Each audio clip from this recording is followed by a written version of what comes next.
Let me welcome everybody. Let me welcome you to the Future Trends Forum. My name is Brian Alexander. I'm your host, the creator of the forum, and its chief cat herder. I'm very glad to see you all here today. We have a terrific guest with an incredibly important subject, and we have a lot of ground to cover. But first, before we begin, let me introduce the forum and explain where it came from, how it works, who supports it, and then we'll begin. So you should know the forum is a discussion-based platform. This is where we have conversations about the future of education. Now, it's spun out of something very different, the Future Trends in Technology and Education report. So the FTTE report is a monthly trends analysis that looks at the major trends reshaping education and technology. It's been going on for almost 9 years now.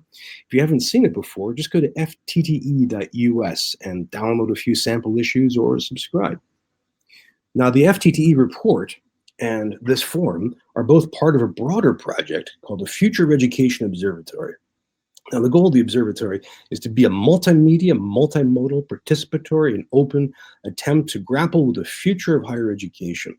So it includes the FTTE report, it includes this forum, it includes a blog, a book club, a bookstore, and more coming up. So if you haven't seen that, just go to futureofeducation.us and you can learn more. Now, we can only do this work with the support of some very generous sponsors, and we'd like to thank them before we proceed. So to begin with, NYSERNet from New York State is a non-for-profit that helps that state's colleges and universities not only get onto fantastic networks, but do good things with each other. So they do everything from networking to professional development. We're really grateful to them for their support, and we really enjoy their work. We're also grateful to Shindig because you can tell Shindig makes available the technology we're using right now. So if you haven't had a chance to see it, or if you haven't seen it for a while, let me just walk you through a few of the key details. Where I am right now, and where this slide is just for a moment, is called the stage. And it's called that because everything on the stage can be seen and heard by everybody in this video conference. Now, where I am is a pod. Next to me is a pod. In fact, we can have up to 4 pods here at a time. So once I get rid of these slides, and once I bring up our guest, we'll have 2 of us, and then we can have 3 or even 4 people here at a time. I'll show you how to do that in just a sec. Now, right below us is what I think of as the participant swarm. And it's a whole bunch of you who are all signed in. And typically, a sign-in can be represented by a silhouette, or by video feed, or by picture. And usually they represent one or several people signed in from somewhere on the earth. And as you'll see, each individual sign-in will move back and forth on the screen a little bit. And if you'd like to talk to somebody there in a private conversation, you can simply double-click on their image. And if they want to talk to you and their technology is up, your 2 icons will click together like Legos. You'll have your own private audio-visual conversation, which is pretty neat. Now, how do you participate in this overall conversation? Let me show you 3 different ways. Look in the bottom of the screen. You'll see across it, there's a white strip. And on the left side are 3 buttons. So the first button on the extreme left has a number. It's 23, 24. And what looks like a silhouette of some people's heads. If you click on that, up will pop 2 windows. The one on your left will have a kind of film strip view of every participant here, a little bit more information on each of them. And on the right will be a chat box, which will give you a chance to chat with roughly the 18 or 19 people who have logged in the same time you did. And so it's a classic chat box. People make jokes, they share references, they float ideas, they argue with each other. It's a really good place to bash around ideas. Now, today, I won't be able to see that, but you can use it to develop your ideas and then take them to one of 2 other venues. Go back to that white strip. Next to the chat box click icon, you'll see a question mark with a circle around it. If you click that, you'll get a little box that lets you type in a question or a comment that you'd like to ask our guest. And so that's really good if your microphone or camera doesn't work, or if you're in a spot where you can't talk out loud, like you're in a crowd, and people will ask questions that way. And when the time is right, I'll read that question out loud, and then I'll flash it on the screen so everyone can see it as well.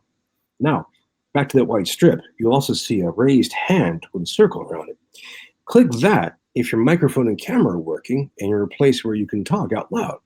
Then, when the time is right, I can add you to the pods up here on stage, and you can join us. Think of it as a kind of pop-up panel. where you can be here to ask questions.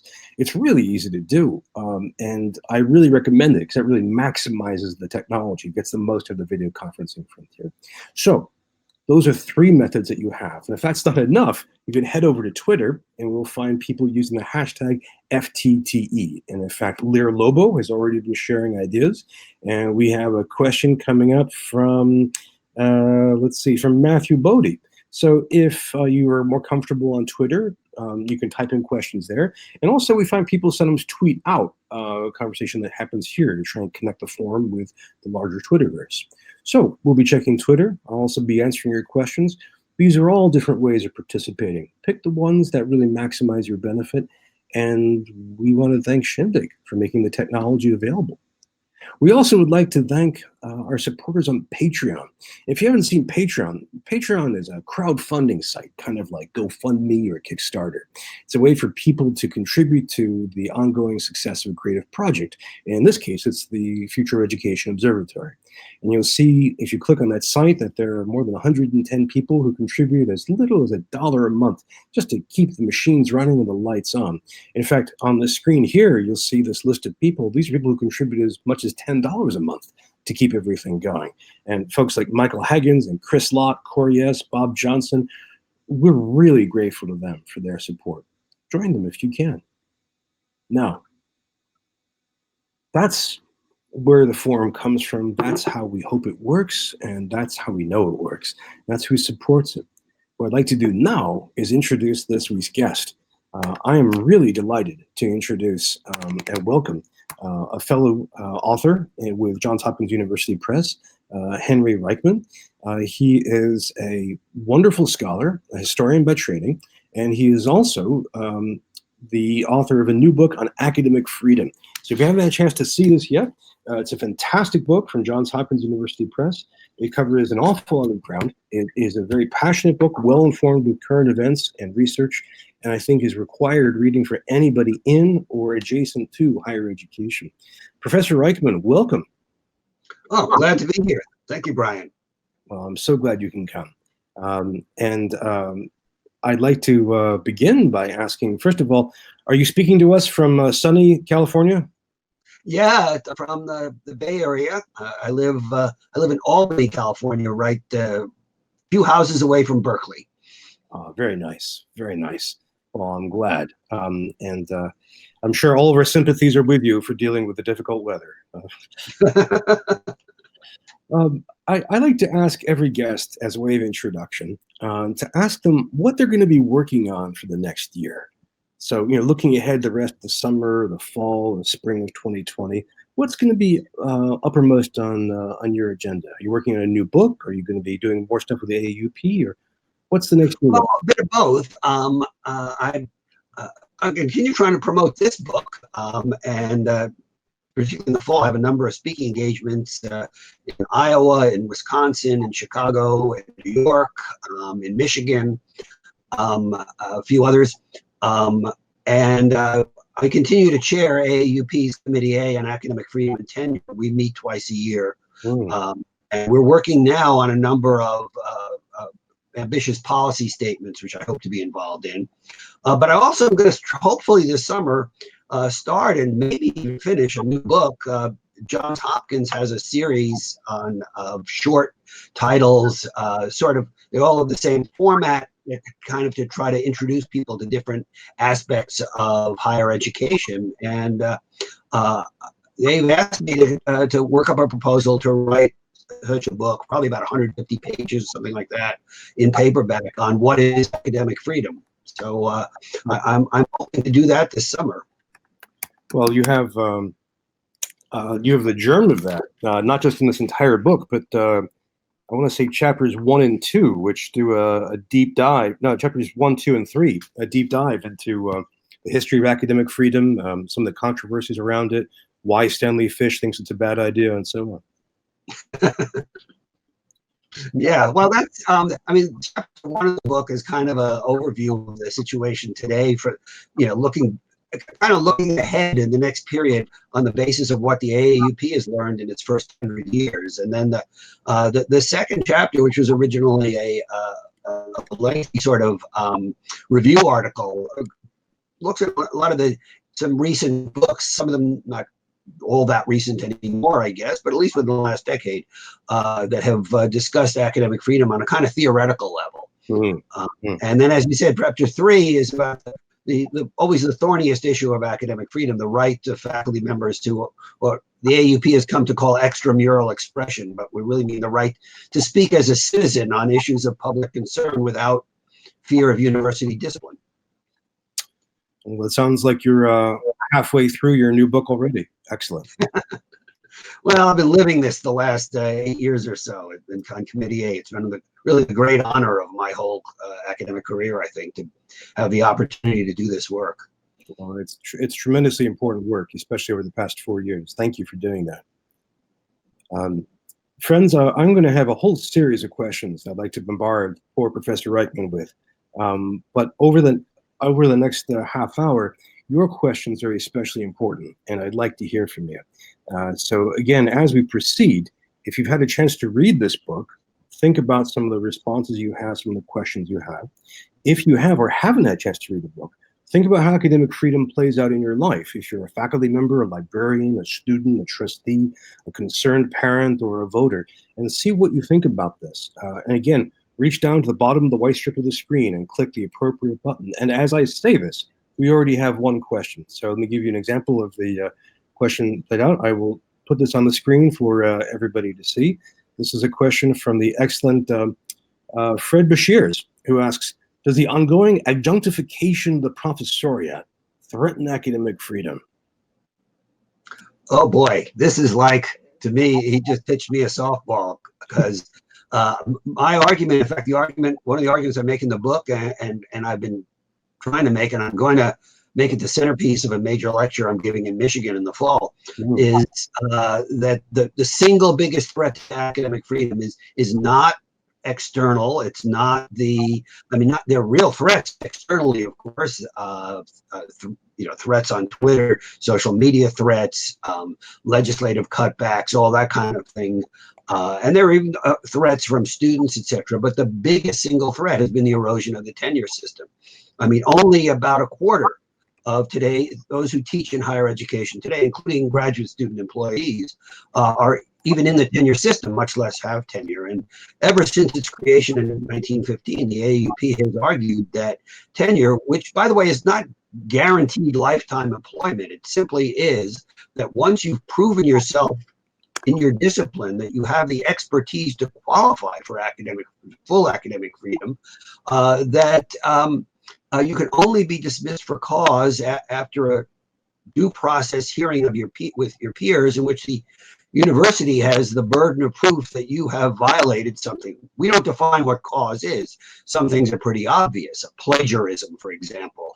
Failing to show up for your classes is obviously another one. Sexual harassment could be one. But we leave it to the institutions, their faculty and the administration, figure out what cause is. But the notion that it's just lifetime employment is something of a myth. But it is the single strongest protection for academic freedom, because for adjuncts, we had a case, I talk about it at the very beginning of the book, in Colorado, where a adjunct faculty member teaching an introductory philosophy course was fired about a quarter of the way through the term, taken away from the class.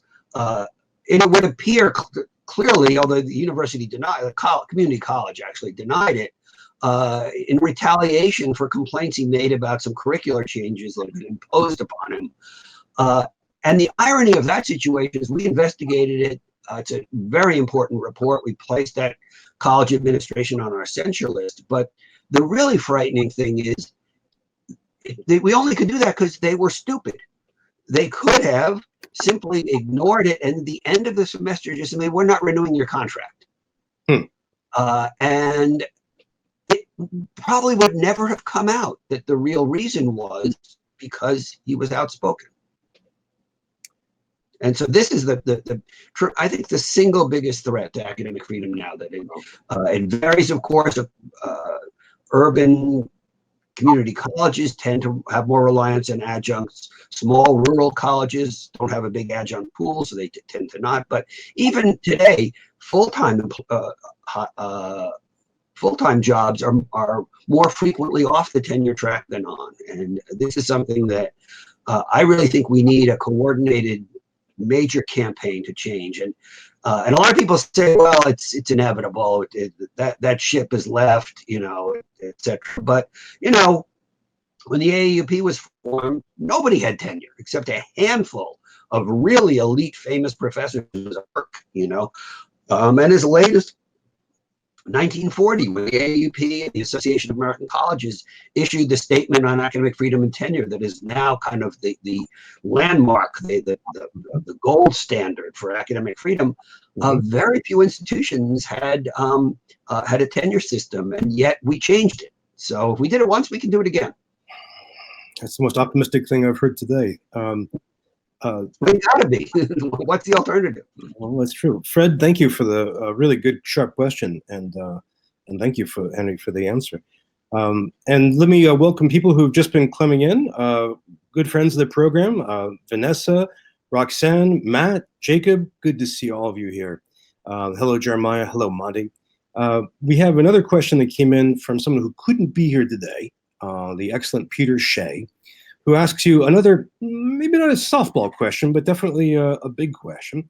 Says, how should academic freedom be defined in the 21st century?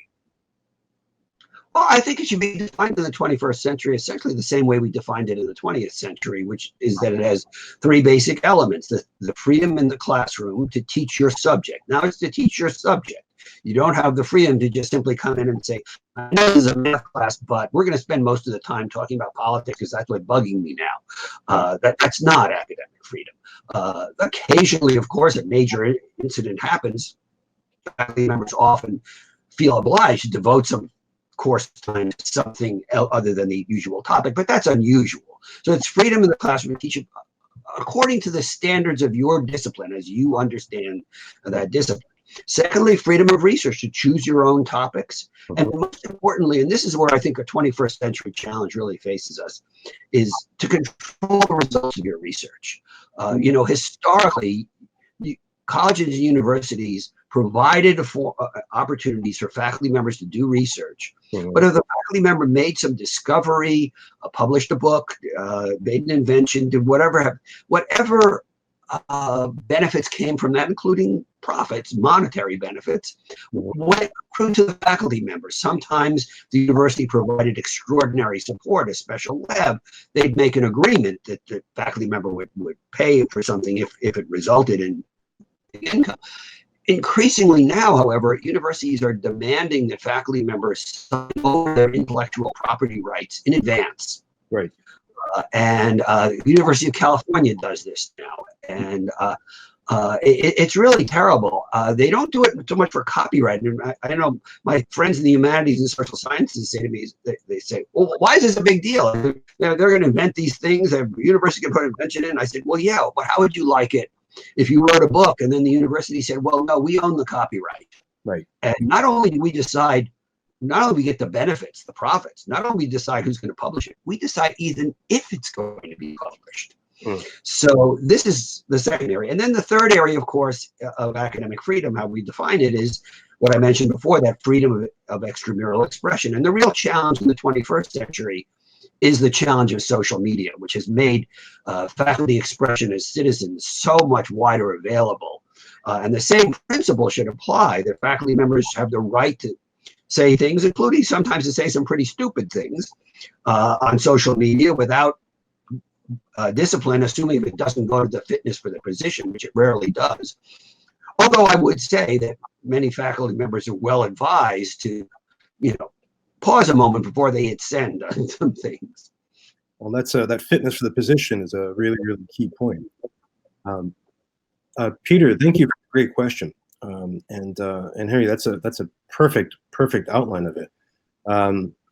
We have a related question, I guess, at least a contemporary question from Nate Angel, and let me bring this up on screen, who evokes, whoop, I'm not sure if you can see this. Let me try launching it again. I'll just read this out loud if you can't see that. I'm getting a small font here. He asks, is Jordan Peterson right that so-called postmodern thinkers, e.g. Foucault, Derrida, caused a cultural change that gave rise to identity politics that now threatens academic freedom? Well, I don't really agree. For one thing, I think the influence of thinkers like Derrida and Foucault has been greatly exaggerated. The vast majority of faculty members in most disciplines, many of them haven't even heard of them, but few have actually read them. Moreover, I don't think that the way they've been interpreted by people like Peterson is exactly what they were saying in the first place. Another element is that frankly, in fields where they were influential, particularly in literary studies, etc., people have moved on. It's almost, some of that stuff is passé. Aaron Hanlon at Colby College has made this case very well in a number of blog posts and Twitter threads. The other thing is, I think that with respect to identity politics, you know, all politics is about identity. Scholarship is often about identity. The question is what do we tolerate of different approaches? And I think the notion that somehow one point of view being expressed that a person like Peterson obviously doesn't agree with violates academic freedom is itself an assault on academic freedom. Peterson has the right to his views, but so do the people who he criticizes. Exactly. And then that brings up all kinds of questions. First, Nate, thank you so much for the question. I really appreciate that. And questions just coming in all over the transom, which is great. Friends, I'm going to add something to the screen here. I'm going to add a little button. You should see a kind of teal colored button that has what looks like a box or a podium on it. And if you want to join us on stage, you can either just click that directly and you'll start being teleported there immediately, if you'd like. Or you can just use the raised hand button. Now, we have all kinds of questions that are coming in, so I'm going to bring up the first few. Let's see. This is from Sonia Strahl. Hello, Sonia. Let me put this up on the stage. Sonia asks, do you see any change with the interpretation of academic freedom as we move into the online space of online and virtual courses? Well, in principle, no. In practice, it's going to be complicated. In principle, I think academic freedom should apply in virtual spaces. The same principle it does. I mean, my example is not really about online teaching, but I've always thought that a university has no more right to look at your email than they have to go into your faculty mailbox and open the letters you may receive. Similarly, I think with classes, do the same thing. The problem, of course, is that what has often happened now is that online classes have been turned into kind of modular things where a faculty member prepares certain elements of it, but then it's taken out of that faculty member's control. There's a course facilitator, etc. Recorded lectures are used, and that's part about also faculty members' intellectual property. So I think a lot of complicated issues have arisen there, but I think the principles need to be the same. We need to figure out, and I talk about this in a chapter in the book in some detail. We need to figure out how best to apply those principles in online courses and things like that. You know, the details may vary, etc., but I think the principles are still fundamentally the same. Oh, that's a good point. Thank you for that question, and again for a terrific answer. We have a video question coming in from actually from California. So let me see if I can bring her up on stage successfully. And this is Carolyn Coward from JPL. Hello, Carolyn. Hi, everybody. Hi, Hank. I miss you. Can you guys hear me? I can hear you fine. I can hear you. Hi, Carolyn. So I am no longer with the California State University. I'm now with NASA and not covered by any contract or union or anything. So I'm kind of flying without a net here. But I am still very vocal on social media. I mean, they can, sack me if they want to. But my question was, for several months last year, there was a protracted contract dispute between the librarians at the University of California and the others in their bargaining cohort. I think it's the graduate assistants and other adjuncts and management, where the librarians were not guaranteed academic freedom in the latest contract offer. And that was a protracted and ongoing dispute. I believe they finally won. But the whole notion that librarians don't need academic freedom, don't have the right to guaranteed academic freedom, and this is a longstanding argument. And I'm wondering how AAUP weighed in on that, and did it change the discourse around what academic freedom means throughout all of academia, not just classroom faculty? We definitely did weigh in, and I weighed in personally, although I felt I was doing so as much as a representative of the AAUP as an individual, and our California AAUP also weighed in. I mean, this is an established issue as far as we're concerned in the AAUP. Ever since the 1970s, we've had a statement that we prepared jointly with the Association of Research Librarians. It's been updated a couple of times since then. But the thrust of it is essentially that college and university librarians need to be considered as faculty, that they do some of the same work faculty do. They are scholars in their own right. They do research, and they often, increasingly, in fact, do teaching. And they're citizens of the university, all the aspects of faculty members, and therefore, as faculty members, they deserve academic freedom. And now, the interesting thing is in this case, to my great shock, and I'm a UC Berkeley PhD, and as you know, I said earlier, I live close to the campus.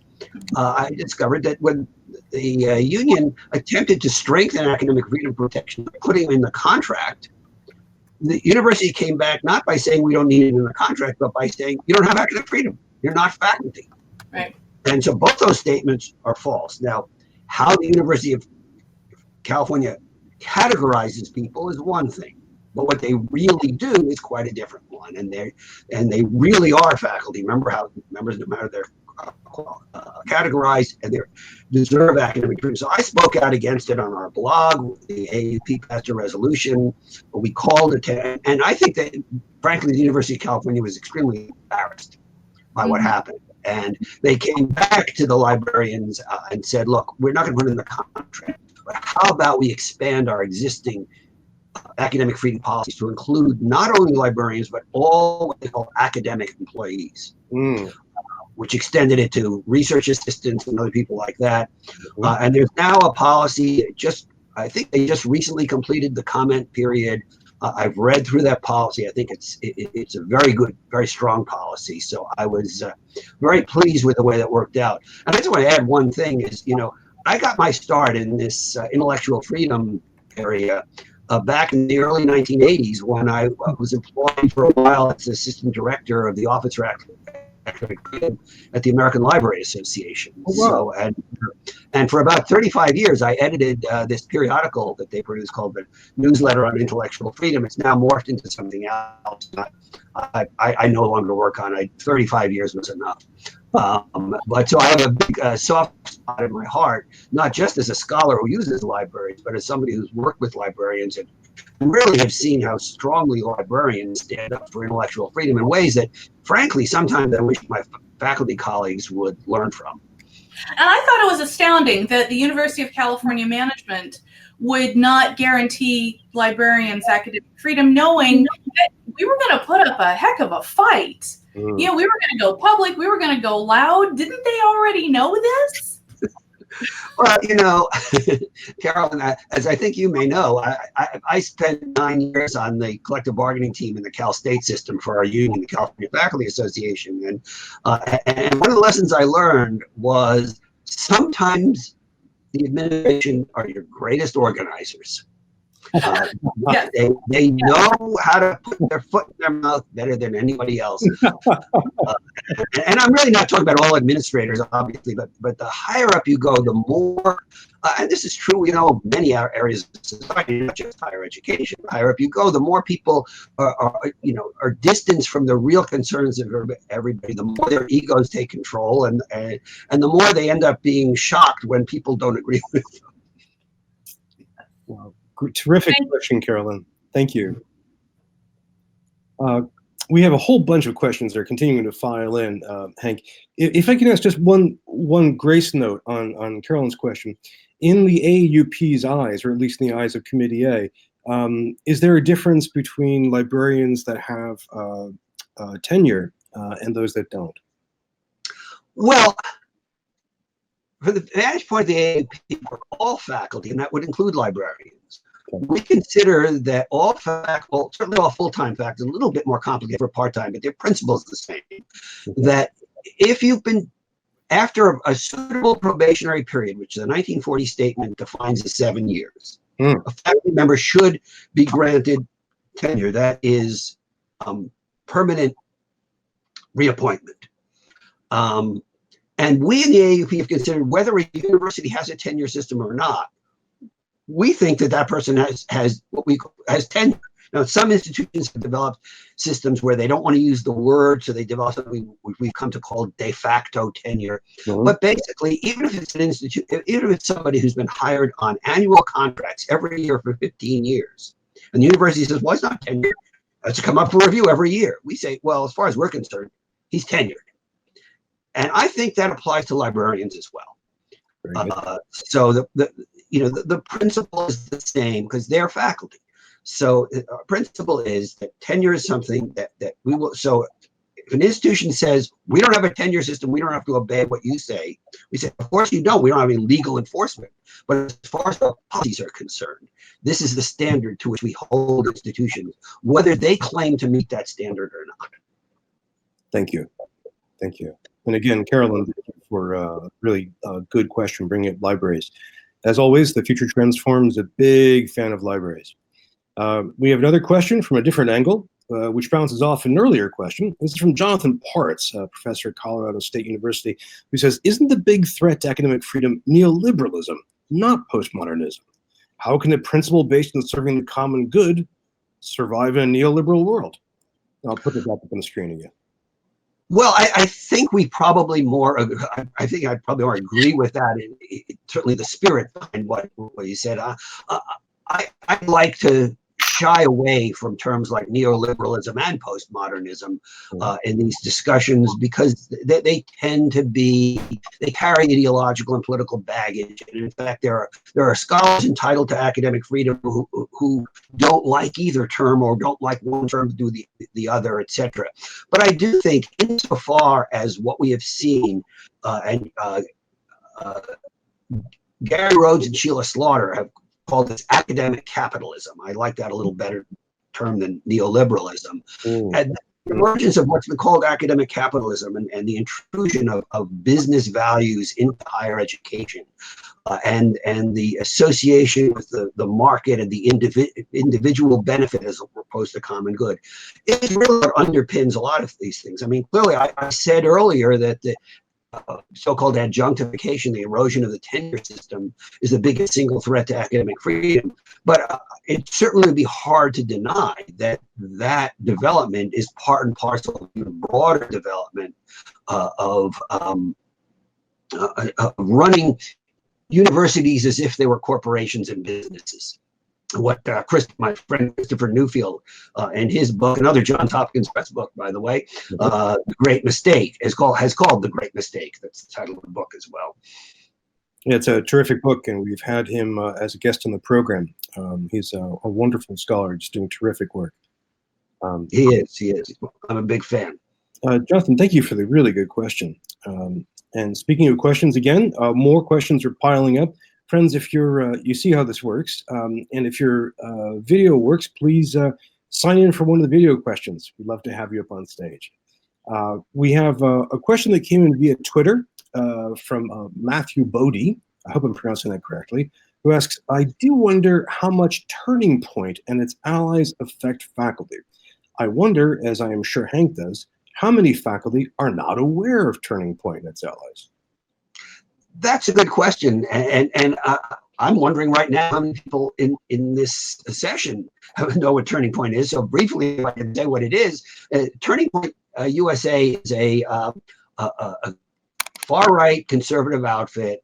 Leader is a young man in his 20s named Charlie Kirk, and they've gotten a lot of money from right-wing foundations, several $1 million.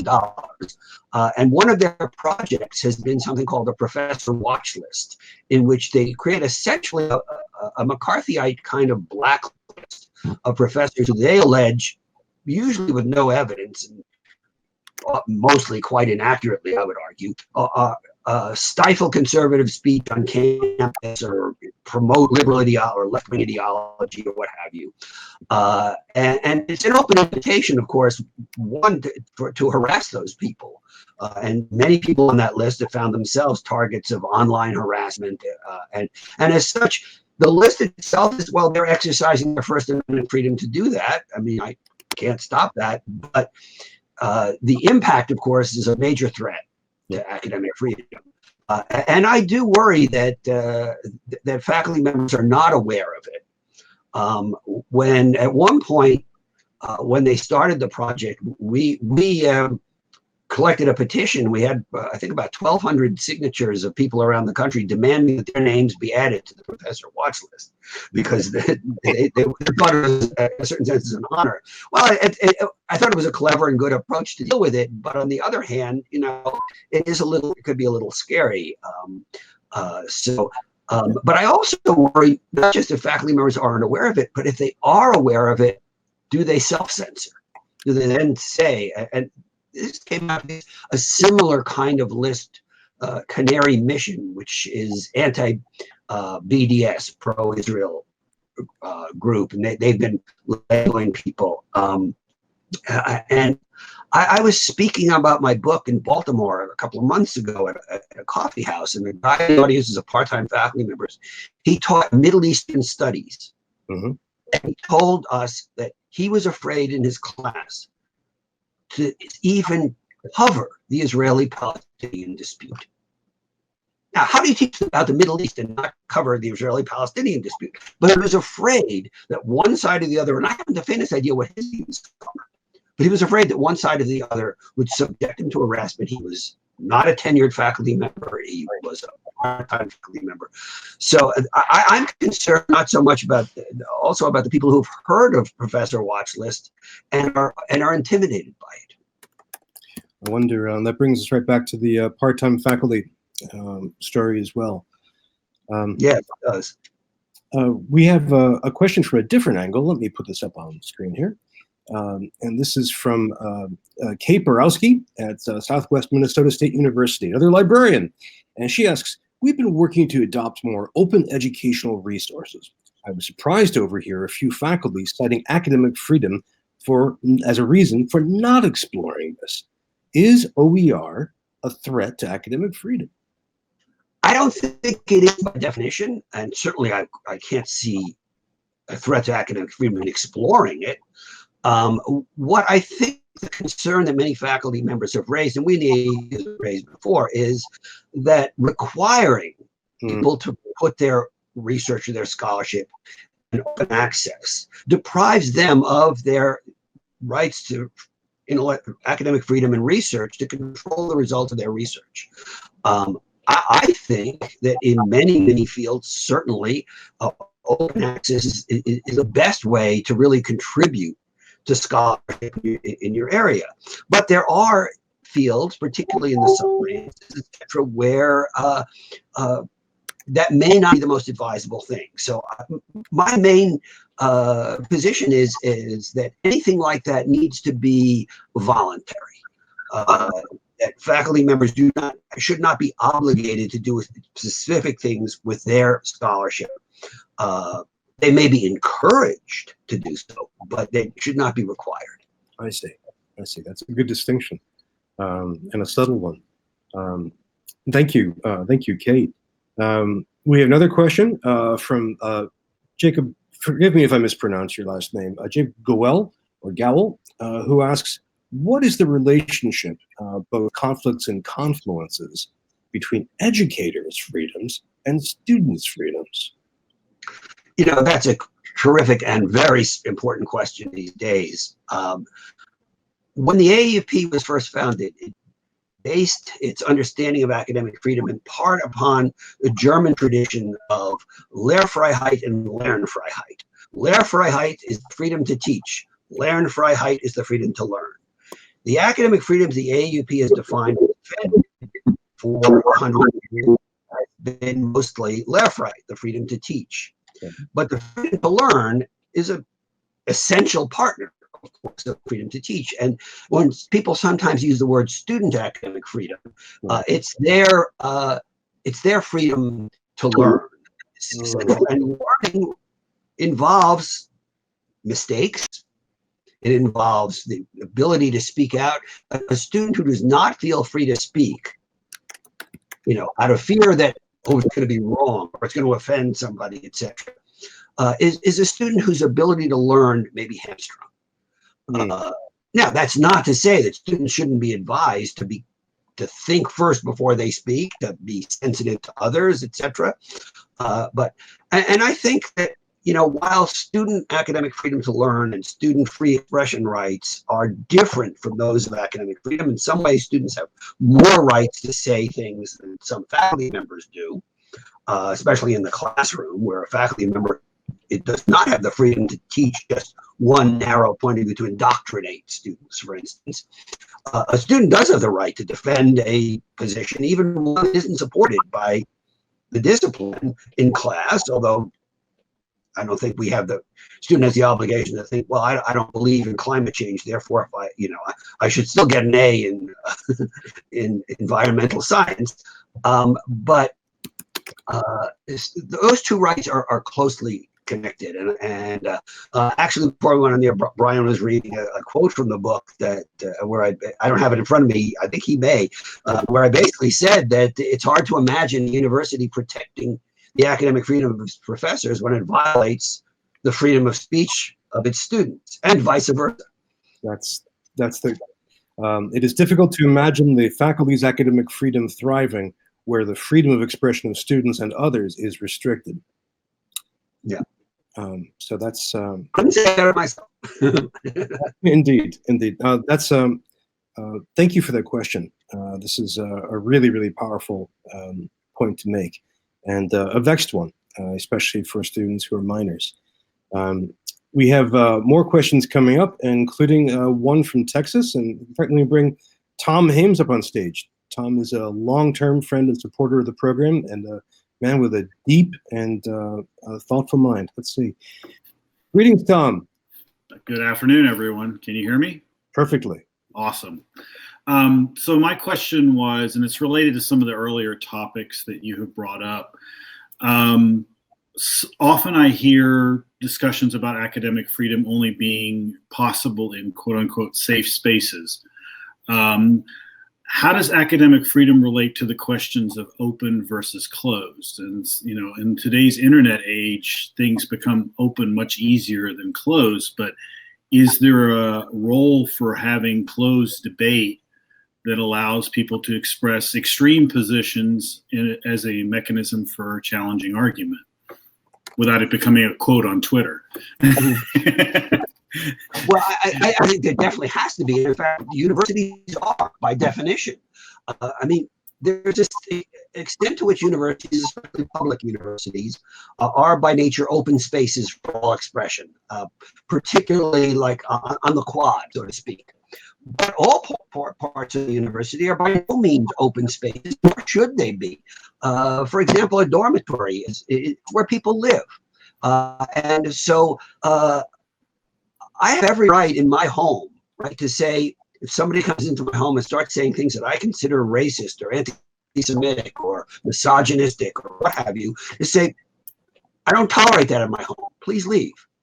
You know, and the same thing in a dormitory. This is a student's home. There can be restrictions there. A classroom, clearly, a student who sits there and says, "Well, I want to talk about this," go, well, that's not the subject of the class.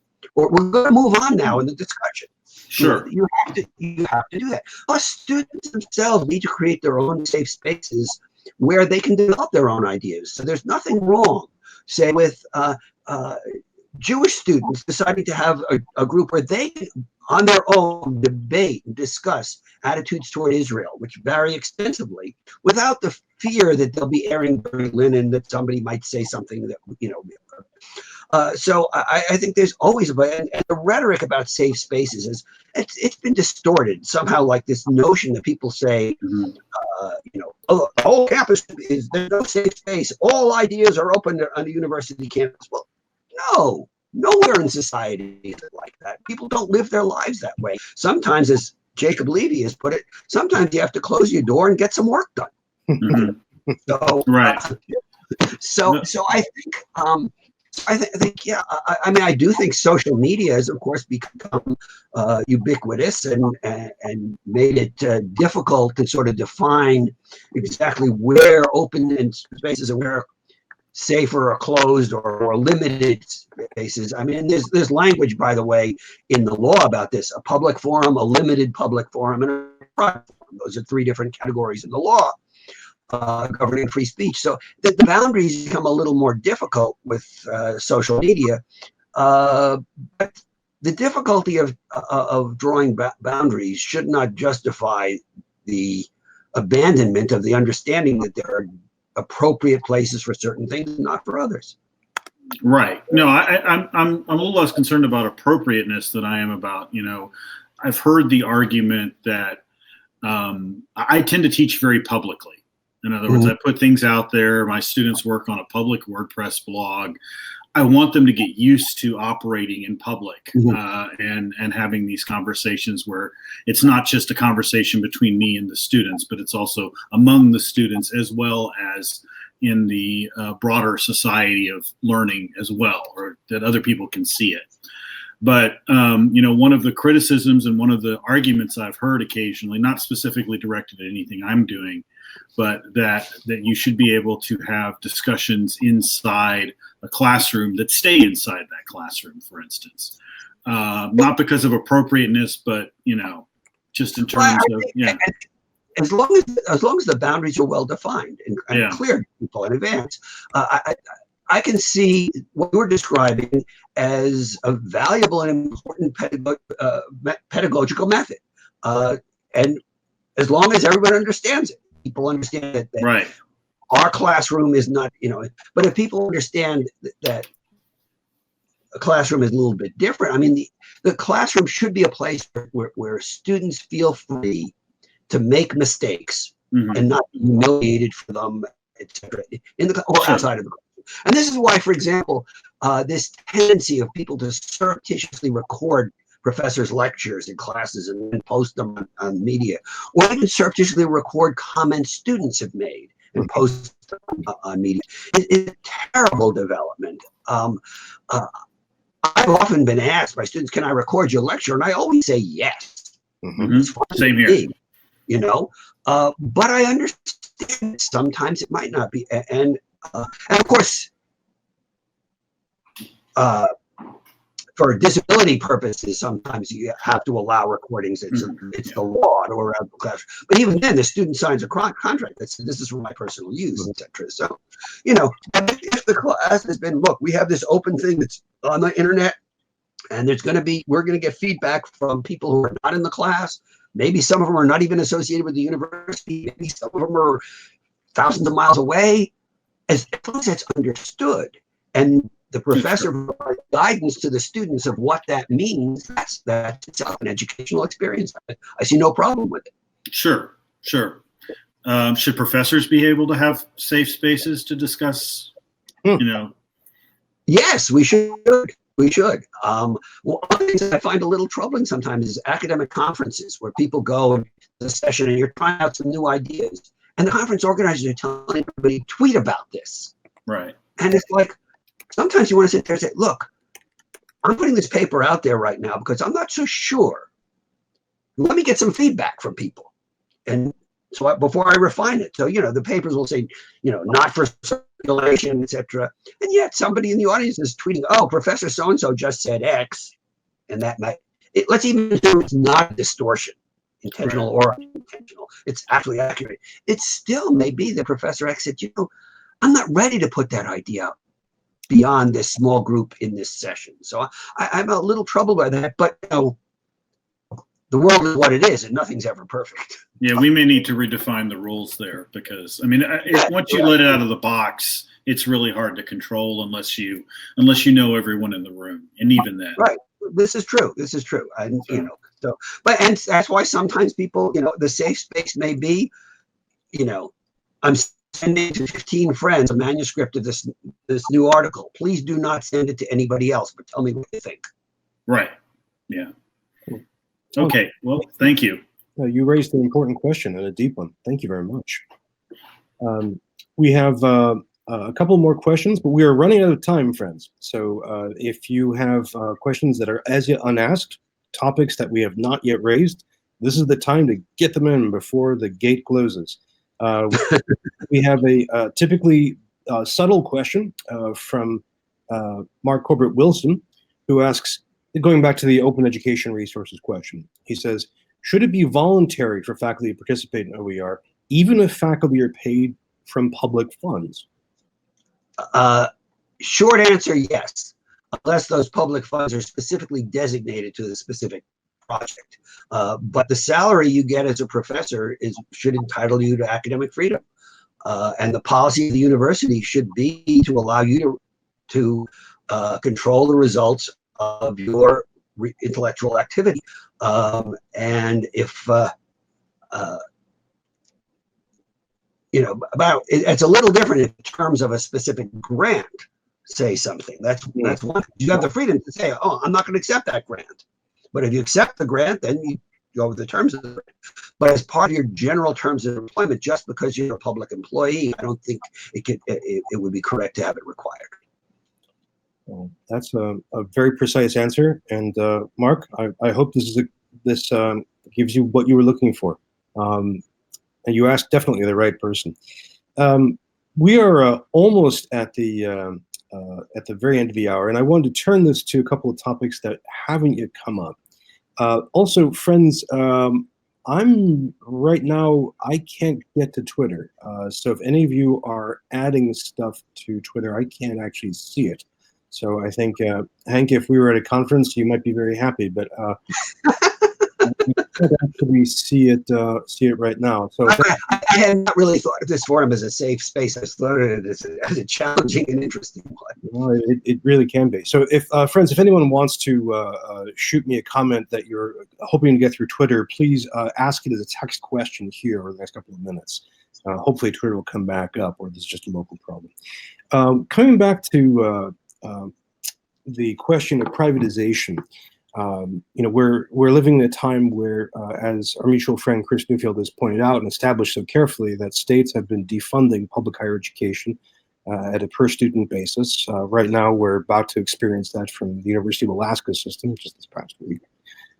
We also have donors who have played a larger and larger role as faculty and administrations are trying to be more and more entrepreneurial in the face of privatization. How can we respond? How can academics organize to protect their academic freedom in the face of that kind of economic pressure? Well, I think, I'm going to organize, need an organization. And frankly, for better or for worse, the organization that faculty members built over the last 100 years, the AAUP, is to my mind the single biggest, not the only organization that fights for faculty, but it's the most important. And I think the more members we have the AAUP, and frankly, that means the larger our budget, but also the more clout we have who we speak for, I think the more powerful the faculty will be. And I urge faculty members at colleges to join the AAUP and to create chapters on your campuses. In some places, those chapters can strive to become a union representative. Some places the law doesn't yet permit that, or circumstances are not as favorable, but nothing prevents you from acting like a union in the sense of defending faculty rights. But I also think that we need to reach out and kind of shake up our administrators who are increasingly bought into the line of what was previously called the neoliberal academic line of the good old days are gone, now we just have to privatize everything. And wake them up to the, I think Chris's new book powerfully shows, to the self-destructive nature of that position. I just got back yesterday from a 3-day conference in Baltimore that Inside Higher Education organized, mainly aimed at university administrators, and some people at think tanks and other private organizations, etc. And Chris was there too, by the way, and some of us were really trying to do that, to push people to understand that you have to start standing up for these things, and we can change the dialogue. I mean, think about it. Just 2 or 3 years ago, the idea of free college and a cancellation of student debt was an extreme weird position held by people, and even people like me, and I think I'm pretty radical on some of these things. I thought, well, this is never going to happen. This is kind of unrealistic. Now it's central to the discussion. And real concrete proposals are coming out of Democratic candidates, etc. And so the conversation can be changed, but we got to speak up. We got to organize, and again, I would say, please join the AAUP and organize. And we have a lot of tools for organization. Speaking of organization, we are at the very end of the hour, and this is one point where I have to ask, what's the best way for people to keep up with your work? Obviously, they have to buy and read Future Academic Freedom from Johns Hopkins University Press. Are you going to be, I see you're on Twitter, are you going to be tweeting a lot, or should we look for... I'm on Twitter, but I like to say that I'm bad at it. I retweet a bunch, and then eventually I use this first as kind of a headline service, and then I retweet it, and occasionally I make the snarky comment that so far has not gotten me in trouble, but it will come. But at Henry Reichman, I use my more informal name for Twitter. I also regularly write at AUP's Academe blog. Oh, great. It's academblog.org. There are a number of other people who blog there. So those are 2 places you can keep up with me. And of course, the book. And I do think that through this weekend, Hopkins is having a sale, I think a 40% off sale. So go to the press site. It's even cheaper now than Amazon. I don't need to pay the mortgage this month. I can just but that's great. Professor Reichman or Hank, thank you so much. This has been inspiring. Thank you, Brian. This has been really this has been my introduction to Future Trends, and now I'm sold. I'll be coming back as a participant. Well, welcome aboard. I'm glad to see it, and we're glad to see you here. Good luck with the next book, and we'll be in touch. Okay, thank you. But friends, don't go away yet, because we have to tell you about what's happening next time. We have lots of stuff still going on over the next week. So next week, we're going to shift our topic to talk about a new movie called Unlikely You. And it's an interesting documentary that follows 5 students who tried college, failed, left, and are now coming back to try and succeed. So it's a great example of the real lives of marginalized students. So we're going to be meeting with the filmmakers of this. So that's going to be a very, very powerful experience. Our book club is gearing up for our next book. And so this is a good time for you to shoot me any ideas for what we should be reading next. Now, if you want to grab any books for the book club, or if you want to grab books on the future of education, we have the only bookstore online that does just that. And if you want to keep this conversation going, you can see that we have all kinds of social media footprints. Facebook, LinkedIn, Slack, Twitter. We'd be glad to hear from you. In the meantime, let me say thank you for your questions today. It was a real torrent of good thoughts and good thinking for a very important topic. Thank you all. We'll see you online, and we'll see you next week. Bye-bye.